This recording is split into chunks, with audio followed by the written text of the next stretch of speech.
Good morning, everybody. Thanks so much for being here today.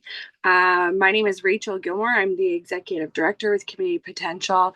We're super excited for this presentation.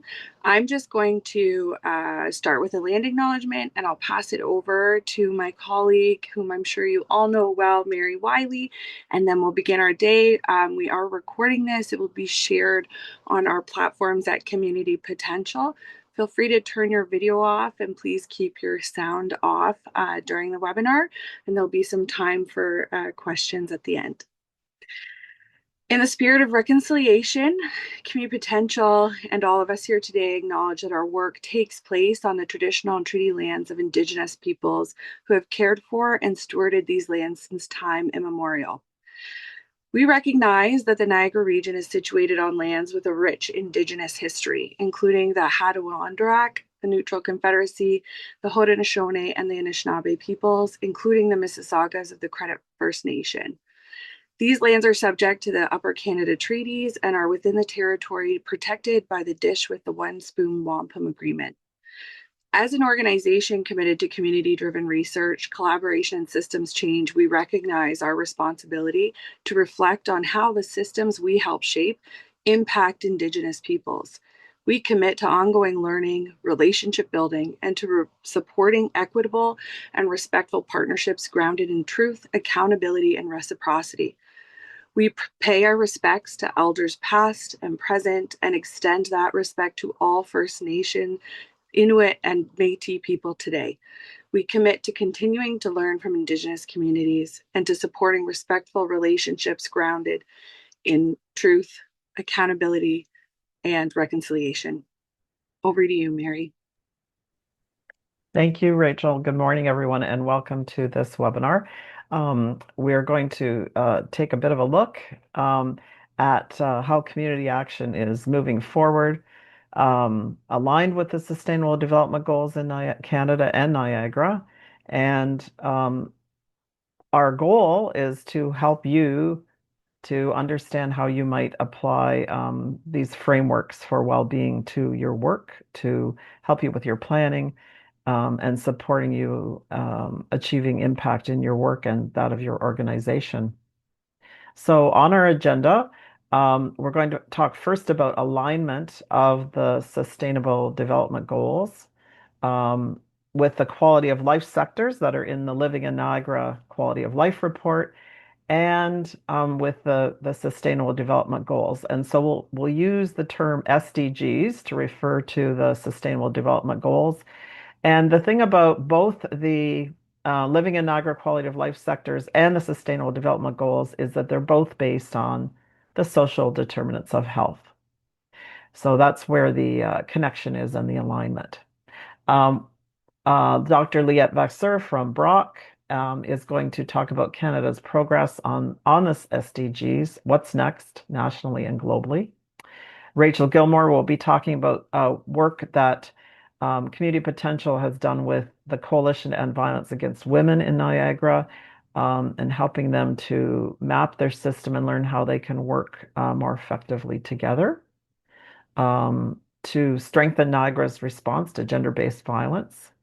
We're going to be hearing from Teresa Murphy from Strong Fort Erie Neighborhoods about advancing the Sustainable Development Goals through their work in Fort Erie to help their neighbors in the community to access food, personal essentials, and community connection. We'd like to hear any of your thoughts about the Sustainable Development Goals and how you utilize them in your work.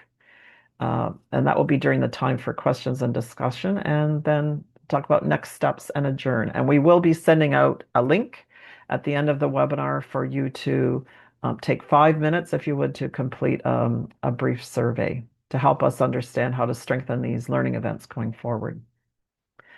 Next slide, please, Rachel. So this next slide shows just alignment. And again, we'll be sending out a PDF of the slide deck afterwards. So that's another piece to help you. But really, this one just shows how in the Living in Niagara 2023 report, which was the 6th edition of the Living in Niagara report, it comes out every 3 years. The first one came out in 2008. And now we're working towards the 2026 edition. It will be released in January 2027. And so this report comes out every 3 years. And in 2023, we decided to align the living in Niagara sectors with um, the Sustainable Development Goals. And that has really helped to strengthen the report. One of the reasons is because the work that the Canadian government is doing on supporting advancement of the Sustainable Development Goals in Canada is to provide a really rich data sets to help understand the goals and to um, help measure how the progress we're making in Canada. So this slide just shows how we've aligned the 11 living in Niagara sectors, everything from arts, culture, and heritage through to work and employment and everything in between with the SDGs.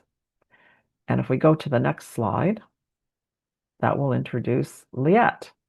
And Liette is very immersed in this work globally and here in Niagara. So over to you, Liette. Thank you very much. So today I'll just give first a recap of what are the SDGs, but then after going a little bit further about what's happening in Canada, why it's important also to have communities, communities and organizations to be part of it, and what it's happening right now at the federal level in terms of the new SDGs strategy. So if we can go for the next slide. So when we talk about sustainable development, just to recap, the definition is meeting the needs of today without compromising the needs of future generations. And this is good not only for economy, but also the social aspects and especially the environment. And this is where probably we are not doing very good at this level. So we have to remember that economic development, consumption, and population growth are all putting pressure on our system, on the ecosystem, that is the social or the ecological one. And this is where we have to be very careful because by the end, all species, not only human, will need water, food, shelter. But in addition for human, we're always talking about education, healthcare, and peace. Which unfortunately is not necessarily going that well right now. Next, please. So just to remember that the SDGs are not, it's not a new concept. It started in '87 with the Brundtland report, which led to the Rio Earth Summit in 1992.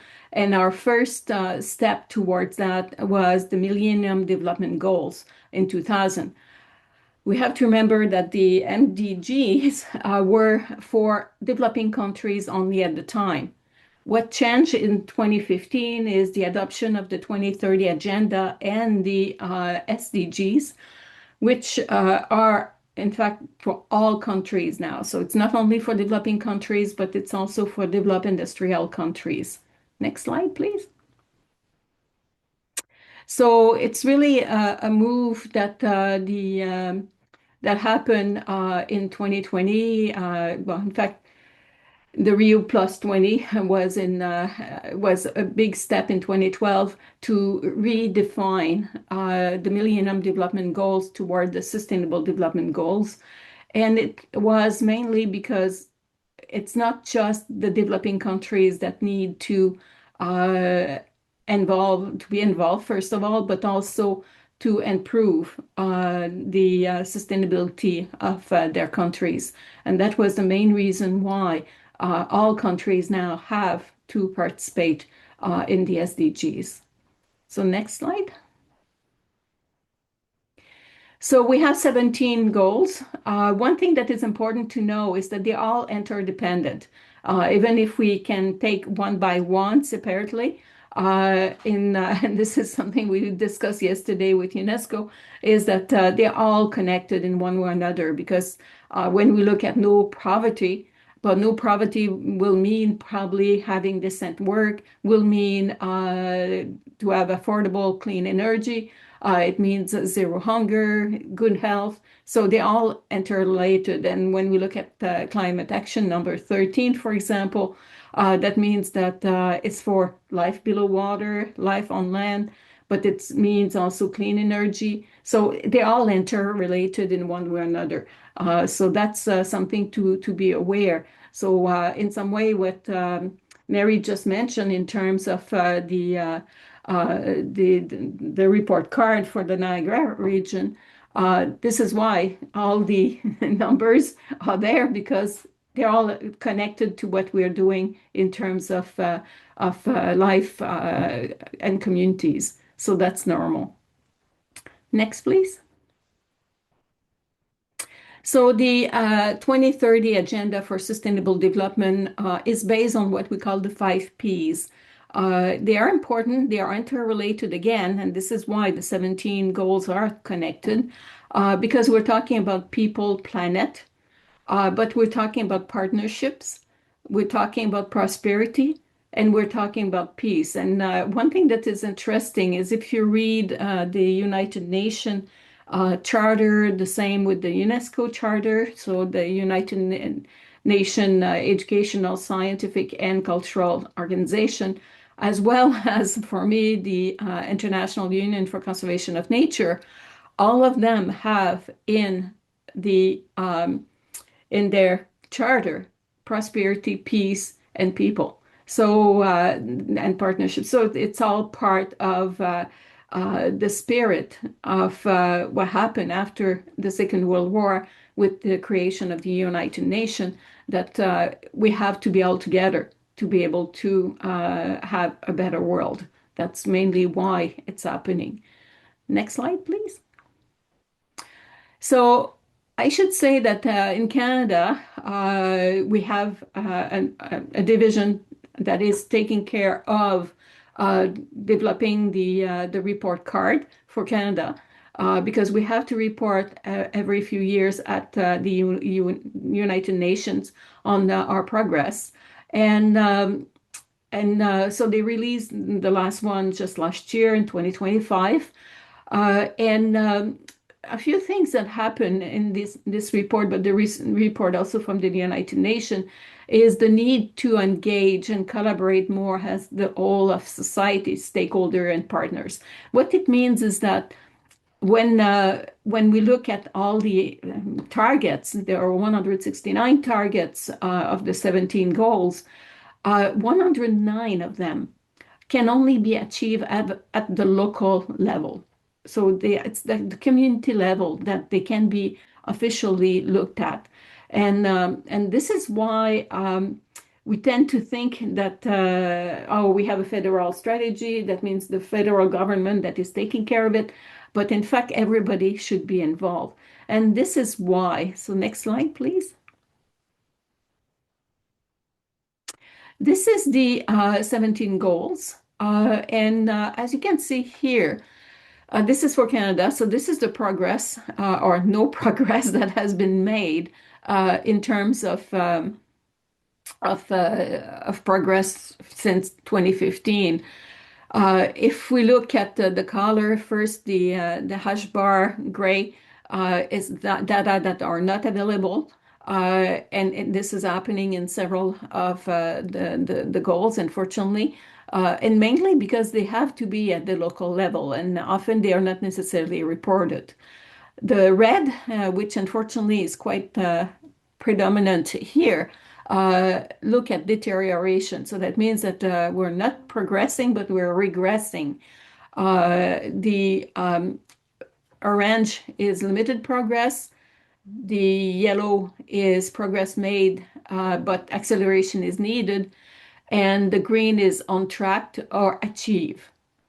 As you can see very well here, especially goal number 2, which is end hunger, we are regressing. And this is very well known in terms of the number of food banks that we have and how much people going to the food bank is increasing all the time. So we can see there that we still have a lot to do. Is the same for several other goals that you can see here that we're not doing very well. Interestingly, for the climate action, the goal 13, a lot of data are missing. And the reason is most municipalities don't necessarily report what they are doing in terms of climate action. So we still have a lot to do.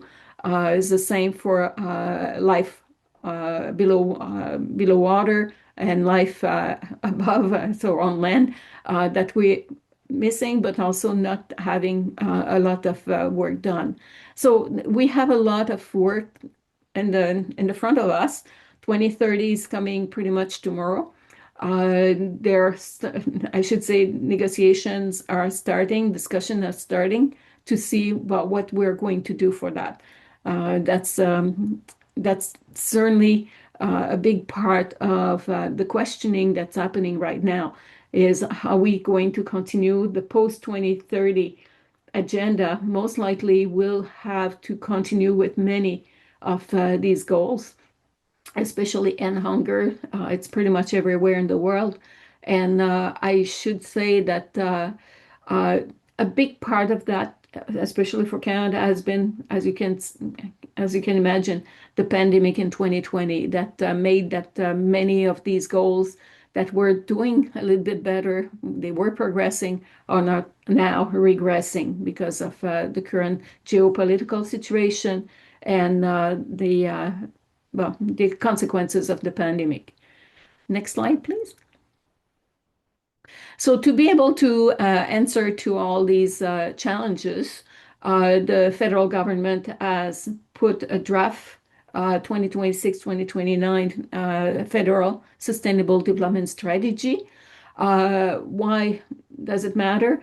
Well, first, because we need to really get things moving. As you can see, we have a lot of challenges right now. And it's really this time all of government approach to reporting on SDGs. What happened is in the past, we had a small office of the SDGs for reporting, and they were mostly with Environment Climate Change Canada, but this is not enough because by the end, if you look at the one on good health, it's not Environment Climate Change Canada that is responsible. It's really Health Canada.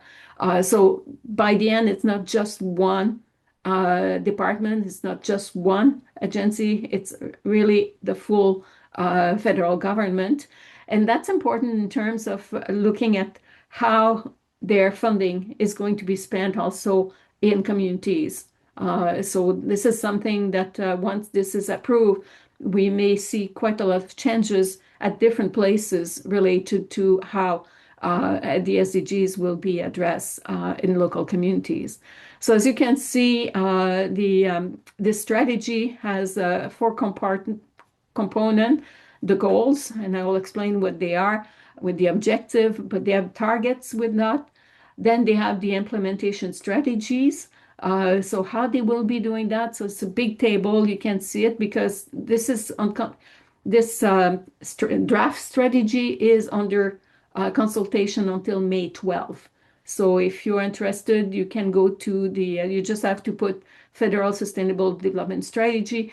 You will get the document and you'll be able to look at it. It's 74 pages long in which you have the description of the different goals, targets, and strategies, and the action that are being put into place right now or that will be implemented over time.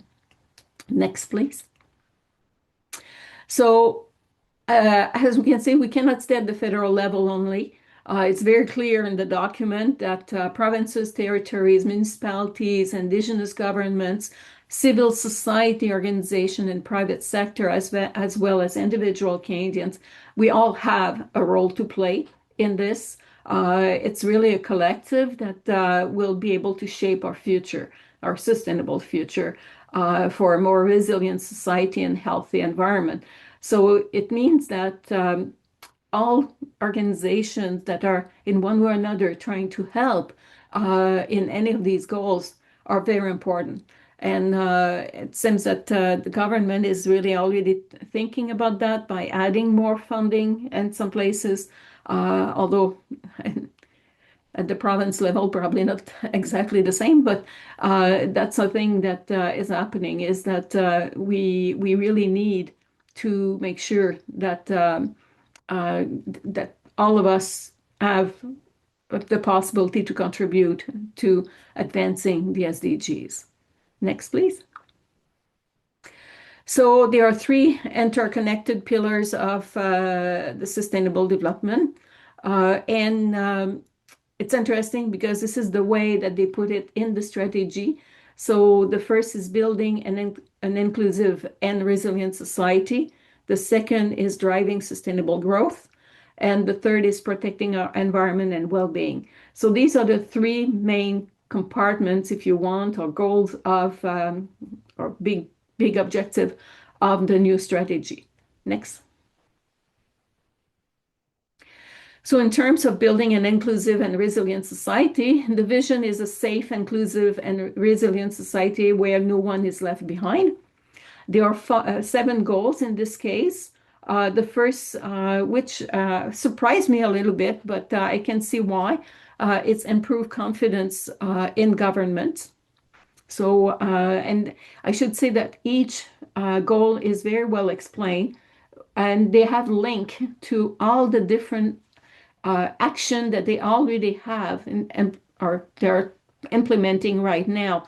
Interestingly enough, when I look at that, even if I'm quite well versed about the federal government work, many of them surprise me because there are many strategies or plan of action that are not reported in the media, but are very important.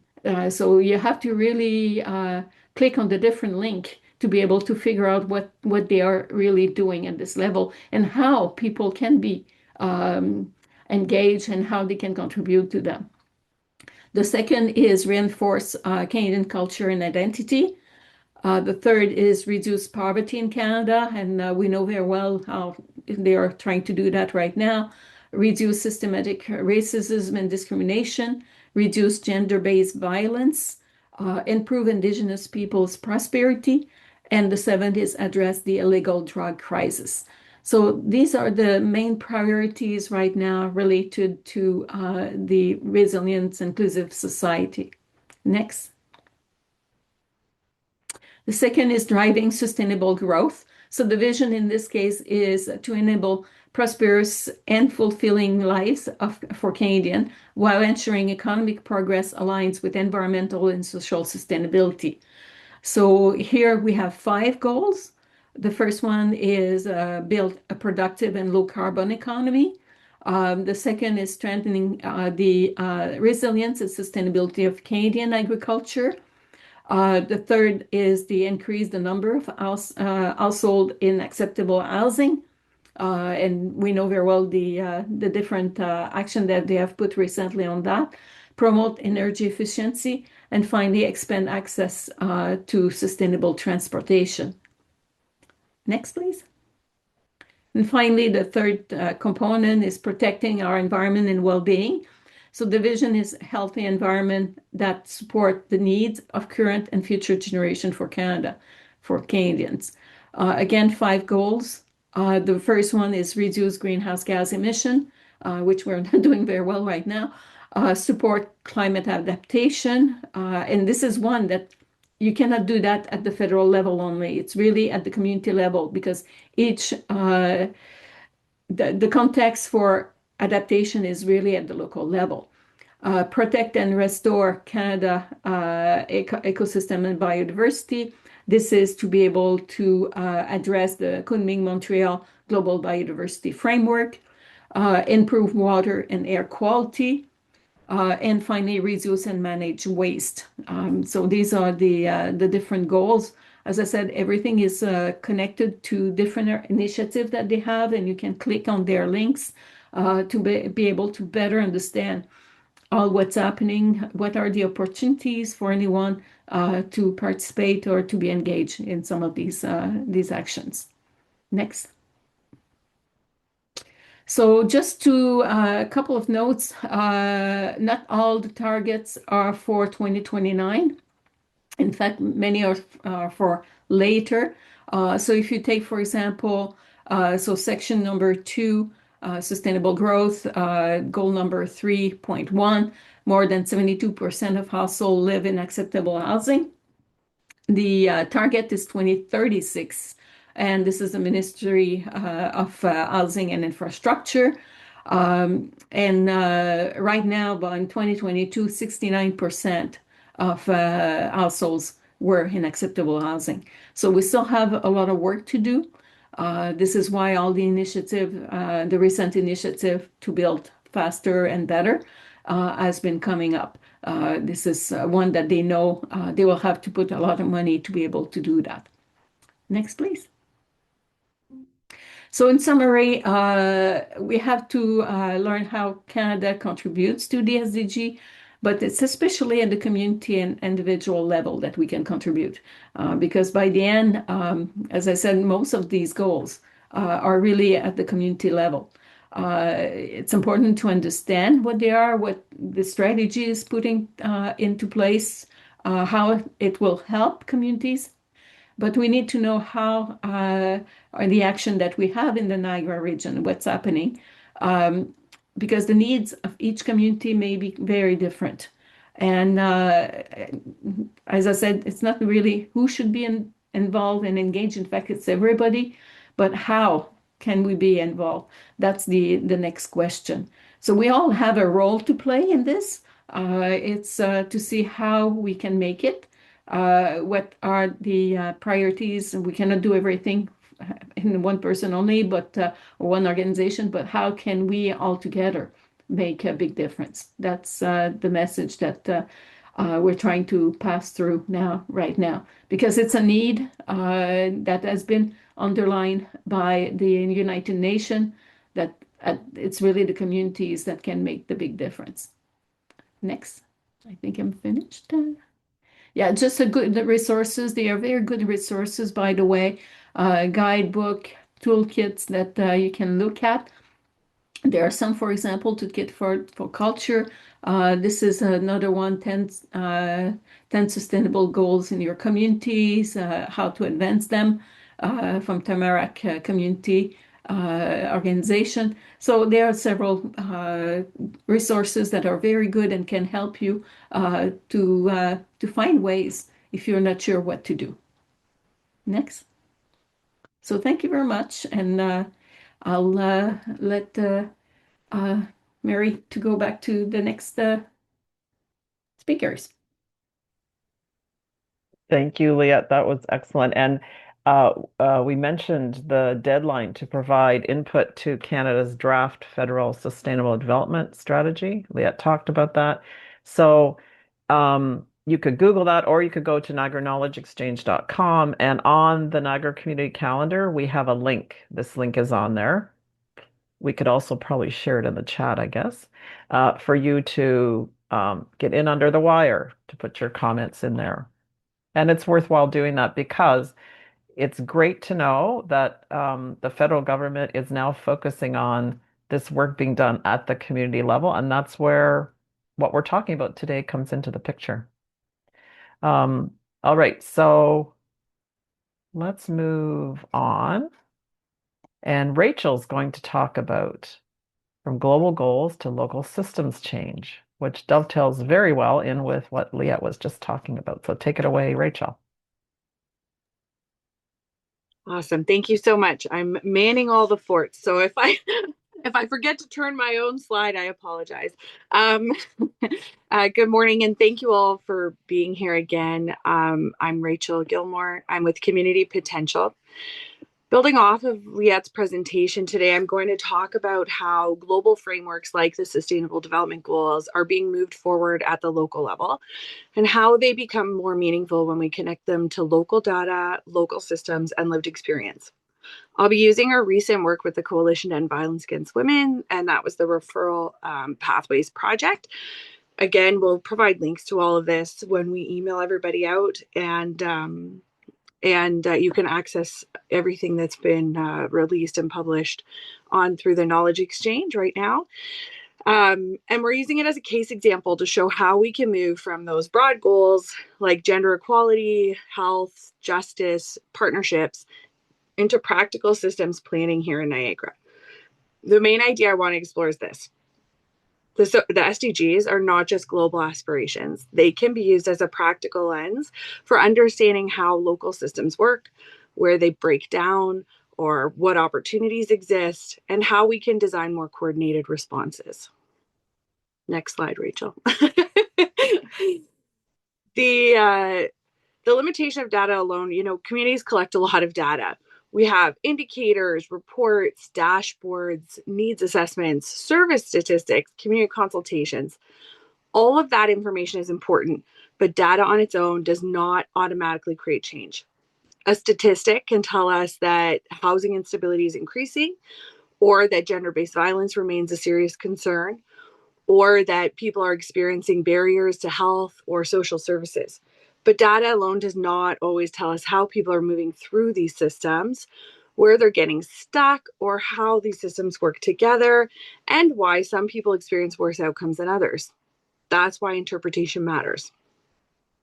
To create real meaning, data needs to be understood within the systems people are actually navigating. We need to ask what's happening between services. What are services struggling? Where are services struggling or breaking down? Where are municipal, regional, organizational policies such as eligibility rules or capacity issues or informal relationships shaping people's access to support? This is where data becomes more than information. It becomes a tool for systems change. The Living in Niagara report is one of Niagara's local tools for understanding community well-being. At Community Potential, we put this out, and the next one will be launched January of next year, so our 2026 report. A little bit of an overview. It organizes quality of life into 11 sectors, looking at areas like health, housing, economy, income, safety, belonging, learning, environment. And the Sustainable Development Goals do something similar at a global scale. They organize well-being into 17 goals, as described previously, including what we'll be looking at: gender equality, good health and well-being, reduced inequalities more broadly, strong institutions and partnerships. So when we look at the Living in Niagara report and the SDGs together, we can see that they're describing many of the same systems, just at different scales. The SDGs give us a shared global framework. The Living in Niagara report gives us a local evidence base. When we layer them together, we can better understand how local issues connect to larger patterns and how local action contributes to broader social change. I think it's very easy for us to get lost feeling like we're all our own little bubbles working forward in this challenging work. But really, when you look at it at a high systems level, you see so much effort, so much movement happening across the world. This is especially useful because most complex issues do not fit neatly into one category. Gender-based violence, for example, is not only a social justice issue, it's also connected to equity, housing, health, income, transportation, justice more broadly, child and family systems, immigration, mental health, and community safety. This is a picture of the cover of the report. One example of a layered approach is our recent work with the Coalition Violence Against Women, CIVA, and that was our referral pathways mapping project. I'm not going to go into great detail talking about the methodology and the details of what we learned. I'm going to talk more broadly and look at how it fits into sort of these systems approaches and understanding how we put information together. CIVA is a cross-sector network of more than 25 organizations in Niagara working together to improve coordination, service access, and outcomes for people experiencing gender-based violence in Niagara. Through this project, Community Potential partnered with CIVA to examine how people move through the gender-based violence support system in Niagara. So that referral idea of where someone might enter the system, how information is shared, how people are working together. We were not only looking at what services exist, we were looking at how the system itself functions in practice. That meant asking questions like, how do people enter the system? Who do they disclose to first? Where are referrals made? Where do referrals break down? How do eligibility criteria, which was a significant factor in our work or our outcomes, service mandates, policies, capacity limits, and geography shape someone's access to support. This kind of mapping helped us to see the system from the perspective of movement, not just the perspective of individual organizations. And that's an important shift, because when someone's in crisis, what matters is not only whether services exist. What matters is whether they can find them, access them, move between them, and receive that coordinated support that we know is the most impactful at a community level and individual level, without having to also retell their story over and over again, ensuring we're trauma informed and human centered in our approach. What we produced out of this, through extensive consultation as part of this project, we created referral pathway maps, navigation tools, a placemat, a guide of organizations, and structured service information. And all of that's available through the knowledge exchange for community to use. Perhaps the most importantly, though, the process created a shared understanding across organizations about roles, services, gaps, connections, and it continues to positively impact SEVA as a collective impact initiative today. One of the clearest insights was that improving outcomes is not only about adding more services, it's also about strengthening the connections between the services. Those warm handoffs, that coordinated approach, that ensuring we're not duplicating but strengthening each other's work. We learned that Niagara's gender-based violence system has many strong organizations and, most importantly, incredibly committed people. However, we also learned the system is very fragmented. Navigation often relies heavily on relationships rather than structure, which means that access can depend on who someone talks to, what the worker themselves know, and whether they have the right informal connections. For survivors, this can mean multiple referrals, repeating stories, inconsistent access, and confusion about where to go next. The most significant gaps often exist between the sectors, not within them themselves. And those gaps become even more serious for people with complex and intersecting needs. For example, people who are experiencing homelessness, people with active substance use, with mental health challenges, language barriers, immigration concerns, disability, or involvement across systems. This is exactly where layered data becomes essential. Service lists alone cannot show us this. Statistics alone cannot show us this. We need data with frontline insight, lived experience, and systems mapping from all the related sectors layered on top of each other to help establish nuance and meaning. So, how do the SDGs connect with this work? This project connects very directly to several of the Sustainable Development Goals. It advances SDG 5, gender equality, because gender-based violence is one of the clearest expressions of misogyny or gender inequity. It connects to SDG 3, good health and well-being, because violence has deep impacts on physical health, mental health, reproductive health, trauma, and long-term well-being. Connects to SDG 10, reduced inequalities, because people do not experience systems equally. Barriers are often greater, amplified for people who are marginalized in multiple ways. It connects to SDG 16, peace, justice, and strong institutions, because survivors need systems that are safe, reliable, coordinated, and accountable. And it connects strongly to SDG 17, partnerships for the goals, because no single organization can solve these issues alone. What this project shows is that enacting the SDGs is not only about naming which goals our work aligns with, it's about operationalizing them. It's about turning partnership into structured coordination, turning institutional strength into shared pathways, turning equity into practical access, and knowledge into action.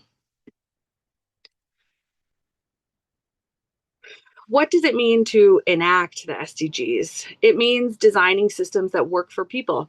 It means building partnerships that go beyond goodwill and informal relationships. Relationships are important, of course, but they need to be supported by shared tools, shared processes, and shared accountability. It means turning knowledge into coordinated action. And it means recognizing that when we improve how people move through systems, we're often improving the outcomes themselves across multiple SDGs at the same time. Where planning often falls short is that we look at one sector at a time. We rely on single data points. We identify general problems, but we don't always translate them into specific system gaps. Layered systems planning helps us move differently. It helps us move from general problems to specific gaps, from isolated services to coordinated pathways, from reactive responses to strategic planning. And I think that's probably the most important point. To do this well, we need sector-based data, cross-sector analysis, lived experience, frontline insight, and shared interpretation. That's how we begin to see the system, not just the issue. This is a big diagram, but it shows you how all of these living in Niagara sectors with the SDGs and that key lens of partnership and collaboration integrate together. So it visualizes this core idea behind this whole presentation, which is that complex community issues don't exist within a single sector or service. The living in Niagara sectors represent the interconnected systems that shape well-being in our community. Things like that we already spoke about: health, housing, safety, transportation, belonging. The SDGs overlap across all of these areas because real-world issues are interconnected.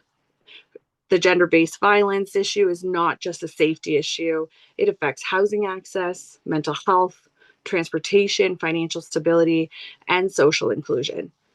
What the SEVA referral pathways work helps us do is make those connections visible, helps us understand how people actually are moving through systems, where barriers occur, what we can do about them, and actions, how we can bring coordination further into our community over this particular issue. Ultimately, this diagram reinforces one idea: real systems change happens at these intersections where sectors, services, partnerships, and lived experiences can come together. The future of community planning is not simply more data. I think we're incredibly data driven, which is wonderful, but we don't always operationalize this data or do that important layering. The future is around better connected data. It's data that reflects how people actually experience the systems. It's evidence that helps us understand not only what's happening, but why it's happening, where systems are misaligned, and what needs to change. It's where the Living in Niagara report and the SDGs can work together powerfully. The Living in Niagara report gives us a local system lens. The SDGs give us that global framework for shared action. And SEVA's work shows how these frameworks can be made practical through system mapping, in this case, through lived experience and coordinated planning. And when I say lived experience, I mean that both as somebody, lived experience of the people who rely on the systems or might use the systems, but also the people who work within the systems. That's how local work contributes to global goals. It's how global goals become meaningful in the everyday work that we are all doing and help us to build stronger, safer, and more equitable communities. The slide's really about moving from frameworks into practical action. That first step is identifying where our work fits within the broader community systems, and we can use the Living in Niagara sectors to do so. That helps position your organization or your work not as an isolated service, but as part of a larger ecosystem. From there, organizations can map their work to relevant sustainable development goals, which creates a stronger shared language for communicating impact, building partnerships, aligning strategy, and I think also when asking for funding. The next piece is layering that data for meaning, combining local community data, program insights, and lived experience to better understand what people are actually experiencing across systems. We also need to look across sectors because no complex issue exists in isolation.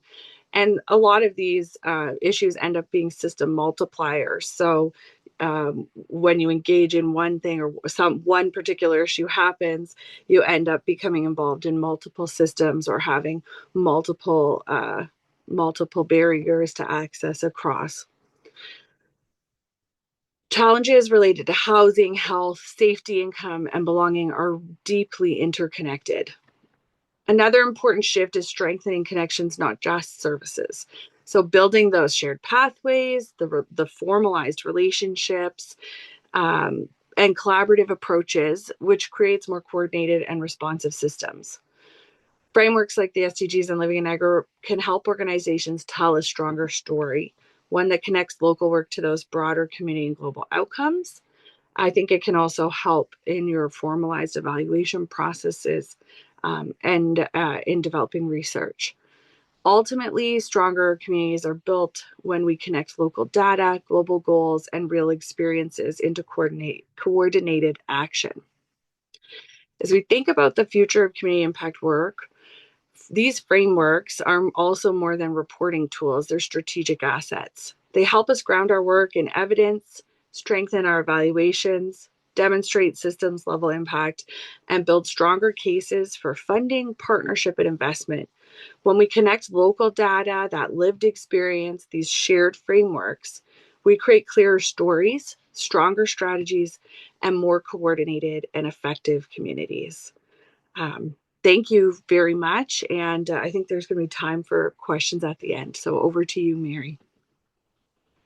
All right. Thanks, Rachel. That was great. And I know we're showing that slide again that we've already looked at. So this is just, again, shows you, we're circling back to say you can see where the linkages are between the Living in Niagara sectors and the SDGs. We're going to move on now to hear from Teresa Murphy with Strong Fort Erie Neighborhoods. And actually, the progression of these presentations makes a whole lot of sense the more I hear about it. So, Teresa, over to you, and you can help us to make sure we have the right slide up at the right time. Sure, Mary. If you just leave that one, actually, your slide before is probably a good one just to leave up the whole time because it kind of links the Living in Niagara with the systemic goals, and basically, people will hear me touching base with some of the sustainable development goals. So I think you should just leave that one up. Can that All work? right. All right. So I'll just have a few moments here just to talk to you about sort of boots on the ground, sort of practical applications of some of this critical and important information that we learned this morning from Liette and, of course, now from Rachel. So Strong Fort Erie Neighborhoods, we were incorporated in 2020 as a poverty outreach organization, basically providing food security for the residents living in Greater Fort Erie. But I have to say that we've gone through a real evolution. And I think it kind of links to what Rachel talked about, sort of that, how do we apply all of this great information? It's action and then go to a framework and then action and then get back to a framework and then action. So it's kind of, I was pleased to see that it's cyclical because that's basically what's happened to Strong Fort Erie Neighborhoods. So our evolution sort of, we started off with thinking we needed to feed people to learning how to link the world's most ambitious goals, the SDGs, and trying to put those into action at our local neighborhood area.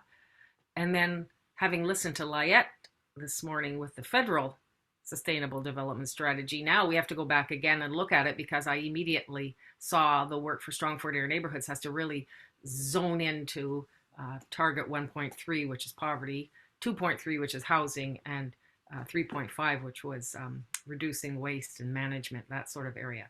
But let me just kind of circle back to Strong Fort Erie Neighborhoods. When we started out as a poverty outreach team, we sort of looked at food insecurity through one lens, and that was filling a plate for today. How are we going to do this? And we realized now that's just reaction. So the pandemic taught us that. And we thought if we're just focusing on temporary relief, we're going to feel like we're always chasing our tail. And we certainly did go through that. So we stopped chasing tails and we started architecting. And we did that by going back to the frameworks that you see in front of you. And by gaining a better understanding of these frameworks that are in front of you, we also learned that we're changing our focus from temporary relief to systemic stability. And that can only happen through partnerships and connections. And I think that's what's the most critical thing for our local organizations. The more we develop our partnerships and the more we develop our connections with who does what, I think the stronger we can be as organizations operating within our own lane, so to speak. Strong food in neighborhoods, we don't see food anymore or essentials or connection as charity work anymore. Now we see those as they're the front door to health equity and economic resilience in Fort Erie. And so just quickly, just to show you how some of this theory is put into practice for us, there's kind of three underlying areas to our foundation. We see food as a multiplier, just like Liette said in her presentation. It links one systemic goal or one sustainable development goal links to many other of the goals. We're always looking for targeting hidden poverty. And we've learned to understand that social connections are critical determinants of health. And so no matter what we do as an organization, we've got to build in that time for people to connect, people to come together, people to share stories. And that's critical, I think, for any organization. So when we talk about zero hunger, we're talking about three kind of main areas. Making sure that we have a choice-based model. We think that's pretty important. Try to limit lines, try to reduce any kind of attitudes that have to do with, well, they'll just take what we have to give. And why? Because we believe that giving choice to people restores their dignity. And we know that dignity is the foundation for progress. We also know that it's important to work not only sort of in our own little area, but to build community conversations, to strengthen regional resilience. And so we've worked intentionally on doing that, coming together with different tables and talking about what each of us do and then how each of us might be able to strengthen each other, sort of in a hub and spoke kind of model. And we also talk about nutritional equity. So the importance of moving away from just filling our shelves with cans, but sort of intentionally balancing food so that we're prioritizing fresh fruits, fresh produce, cooked meals, culturally appropriate choices, all of these things, so that we are moving more towards understanding that food is not, it's not a luxury, it's really a right, and it shouldn't be determined by someone's postal code. So food is often just the visible tip of the iceberg, we know that. To truly achieve zero hunger, we also have to address some of the financial leaks that are happening with our residents, those things that drain our household resources, those before they can even get to a grocery store to be able to buy the food that they need. So we look at hidden poverty and we try to develop programs and connections so that we can eliminate and decrease those kinds of poverty. So it's just not the empty stomach. There's hidden things too. So in a practical way, if a parent doesn't have to choose between a meal and a pack of diapers or a bar of soap, they now have a little bit more funding to be able to put towards their housing or their education. So hygiene shouldn't be a barrier to school or work, but for many women and youth, it is. So by ensuring access to some of these essentials, we're not just handing out soap, we're removing social isolation, and that often keeps people trapped. So removing financial and physical barriers is essential, but providing these things still doesn't seem to be quite enough. We're learning because people are remaining isolated. So we've learned that a full pantry can't heal a lonely spirit. So which is why our next pillar, we focus on the healing power of community and finding ways that we can encourage our residents to come in and to engage with each other and share their stories. So we've had to acknowledge that isolation is just as dangerous to one's health as physical ailments. So we treat connections as social medicine. And so our distribution of food or essential clothing or hygiene products has really transformed us into a community connections hub where we offer a place of encounter, a place to share stories, like I've already said. So our Community Connections program is the safe place where in the same breath, people are receiving food, but they're also connecting with people, connecting with caring navigators, linking people to other supports such as housing, healthcare, employment, which have all been strengthened by those partnerships that I was talking about earlier. By spending time as an organization to partner with other organizations, we now have beautiful links to help people move from one place, one limit, one barrier to another place of support. So building bridges and increasing partner connections, it requires more than just good intentions. It requires intentionality.